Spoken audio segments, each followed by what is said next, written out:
Hello students, तो हम अपने आज के लेक्चर को स्टार्ट करते हैं। लास्ट लेक्चर में मैंने आपको बताया था कि कॉन्वेक्स लेंस जो होता है हमारा, कॉन्वेक्स लेंस को हम किस तरीके से क्या कर सकते हैं, वहाँ पर इमेज फॉर्मेशन कॉन्वेक्स लेंस में किस तरीके से हम प्रतिबिंब बना सकते हैं। ठीक है, अब आज जो हम देखने वाले हैं वो है कॉन्केव लेंस का इमेज फॉर्मेशन। कॉन्केव लेंस में बहुत छोटे से इमेज फॉर्मेशन है, केवल दो ही तरीके से इमेज को फॉर्म किया जा सकता है। तो हम आज कॉन्केव लेंस देखेंगे, अवतल लेंस का प्रतिबिंब बनाना हम देखेंगे कि किस तरीके से वो पूरी प्रक्रिया होती है। और फिर इसके बाद हम आज लेंस फॉर्मूला मतलब लेंस का सूत्र पढ़ने वाले हैं। लेंस का फॉर्मूला मैं आपको बाद में बताऊंगा, आज मैं जो बताने वाला हूँ वो है पावर ऑफ लेंस। ठीक है, लेंस की क्षमता हम देखेंगे कि लेंस की क्षमता हम किस तरीके से निकाल सकते हैं। ये दो टॉपिक्स आज हम कवर करने वाले हैं।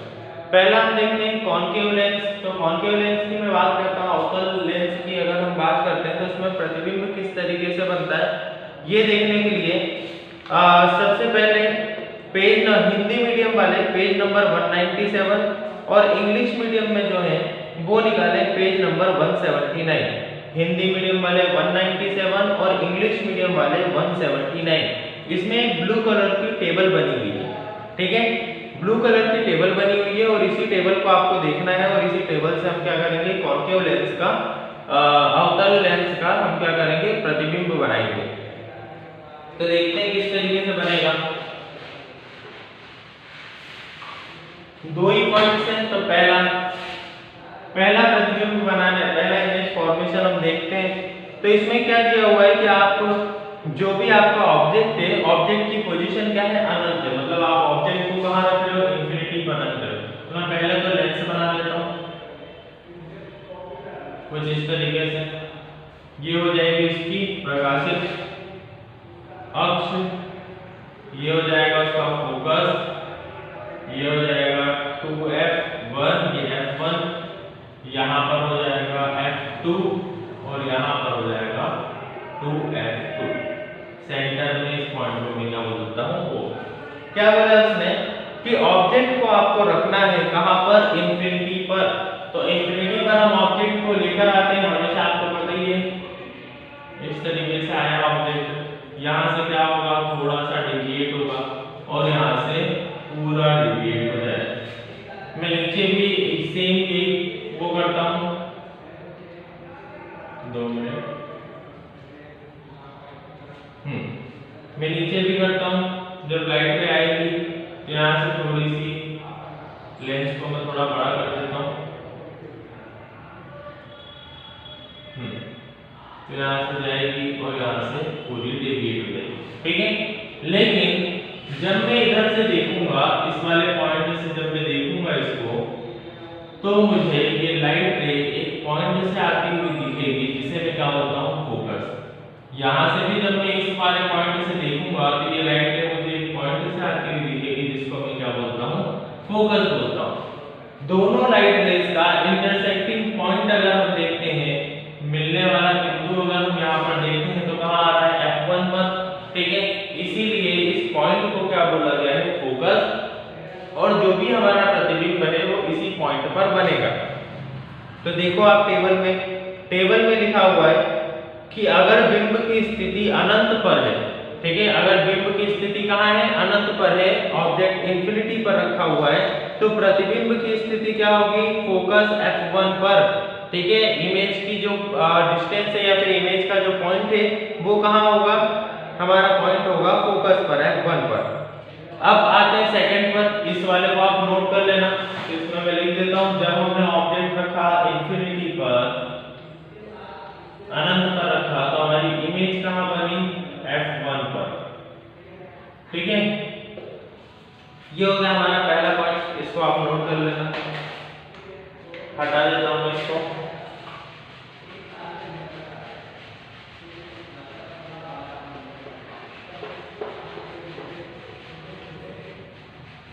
अब आते हैं अगले पॉइंट पर, सेकंड टेबल में देखते हैं कि बिंब की स्थिति कहाँ है। तो बिंब की स्थिति उसने बोला है अनंत तथा लेंस के प्रकाशित केंद्र के बीच में। मतलब अनंत और लेंस के प्रकाशित केंद्र के बीच में। तो मैं देखता हूं, सबसे पहले तो मैं यहाँ पर बना लेता हूँ लेंस।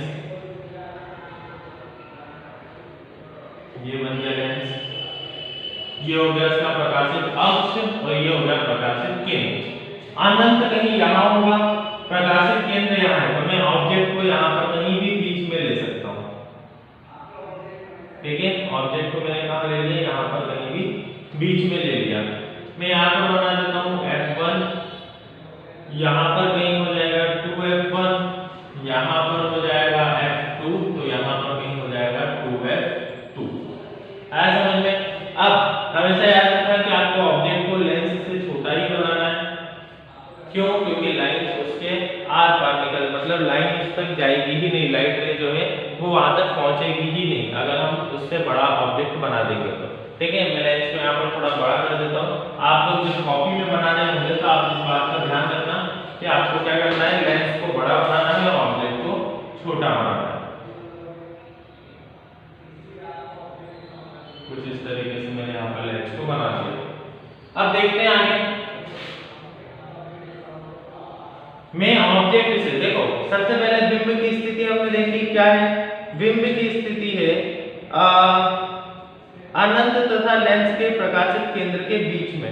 ठीक है, तो हम करते हैं सबसे पहले बिंब की स्थिति अनंत, अनंत यहाँ पर नहीं है इंफिनिटी और यहाँ पर है हमारा प्रकाशित केंद्र, तो इसके बीच में हमने बिंब रख दिया। अब आपको पता ही है कि क्या होगा, यहाँ से ये रह जाएगी और डेविएट हो जाएगी। ठीक है, सेकंड पॉइंट की अगर हम बात करते हैं तो सेकंड पॉइंट क्या है, मैं ऑप्टिक सेंटर से प्रकाशित केंद्र से भेजता हूं प्रकाश किरण को कुछ इस तरीके से।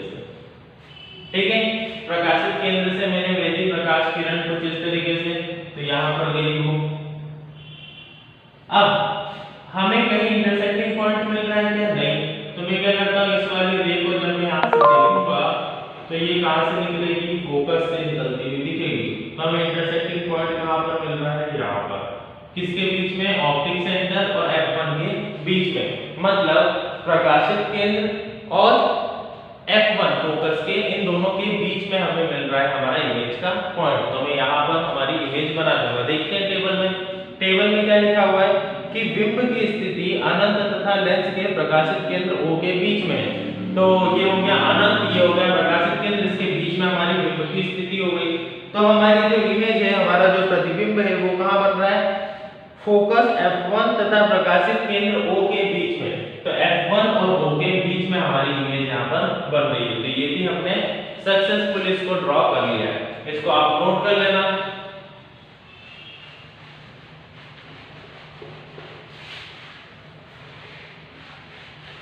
तो यहाँ पर हमारा इमेज फॉर्मेशन, प्रतिबिंब बनाने का जो काम है वो हर एक लेंस से और हर एक मिरर से यहाँ पर हमारा कंप्लीट हो चुका है। ठीक है, हमने प्रतिबिंब सबसे पहले बनाया था कॉन्वेक्स मिरर में, उसके बाद कॉन्केव मिरर में, इसके बाद हमने कॉन्वेक्स लेंस में यहाँ पर सीखा और कॉन्केव लेंस में भी देख लिया। ठीक है, उत्तल अवतल लेंस में भी हमने यहाँ पर देख लिया। अब जो पॉइंट पढ़ने वाले हैं वो है पावर ऑफ लेंस। और याद रखना, इसकी जो डेफिनेशन है वो आ सकती है आपको एग्जाम में 2-3 नंबर में बहुत बार पूछी भी गई है, तो इसको ध्यान से इसको समझ लेना। पावर ऑफ लेंस या फिर हम क्या बोलते हैं, लेंस की क्षमता, लेंस की क्षमता। ठीक है, पावर ऑफ लेंस या फिर हम क्या बोल सकते हैं, लेंस की क्षमता। तो लेंस की क्षमता अगर यहाँ पर हम देखते हैं तो पावर ऑफ लेंस होता क्या है, तो simple, the reciprocal of focus, the reciprocal of focus in meters is known as power of lens।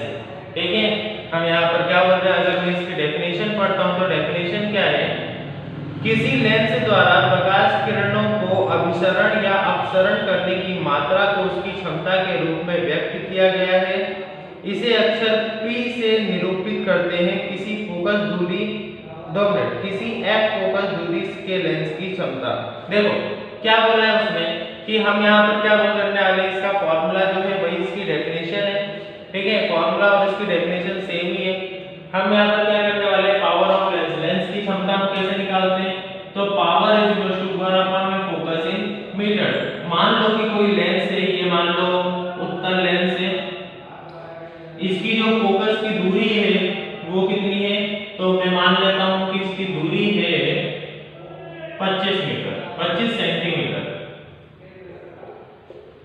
ठीक है, फोकस की दूरी कितनी हो गई इसकी 25 सेंटीमीटर हो गई। तो अगर मुझे इसकी क्षमता निकालनी है तो क्षमता कैसे निकालूंगा?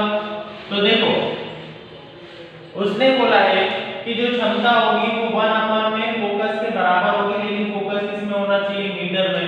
तो पहले 25 सेंटीमीटर को मैं किसमें कन्वर्ट करूंगा? मीटर में। तो 25 अपॉन में 100 0.25 मीटर। ठीक है, अब मैं इसको पुट करता हूं P 1/0.25 मीटर। ठीक है, तो यही जो होता है हमारा पावर ऑफ लेंस P 1/0.25, ये क्या हो जाएगा हमारा यहाँ पर पावर ऑफ लेंस। सेकंड, यहां से मैं पॉइंट हटाऊंगा तो ऊपर क्या लगेगा? 10 × 10 P 100/25 25 बनता है 25 4 था, तो P क्या आ जाएगा हमारा 4 आंसर आ जाएगा। अब 4 के बाद हम क्या लिखेंगे यहाँ पर? डायोप्टर, क्योंकि पावर ऑफ लेंस को हमेशा किसमें मेजर किया जाता है? डायोप्टर में। आपने सुना होगा किसी कैमरे की अगर जब हम बात करते हैं तो कैमरे का जो लेंस होता है उसको D में मेजर करते हैं। 1200 D का लेंस है, या फिर DSLR की हम बात करें 1200 D, 80 D, 100 D, कुछ इस तरीके से क्या होते हैं? D में होते हैं। तो D क्या है यहाँ पर? डायोप्टर। D का मतलब क्या है वहाँ पर? डायोप्टर। जितने ज़्यादा पावर ऑफ लेंस बड़ी होगी उतना ज़्यादा आप वहाँ पर क्लियर इमेज को पा सकते हो। ठीक है, तो अगले लेक्चर में हम देखेंगे कि इसमें साइन कन्वेंशन क्या होता है और इसके न्यूमेरिकल देखकर इस चैप्टर को एंड करेंगे। Thank you.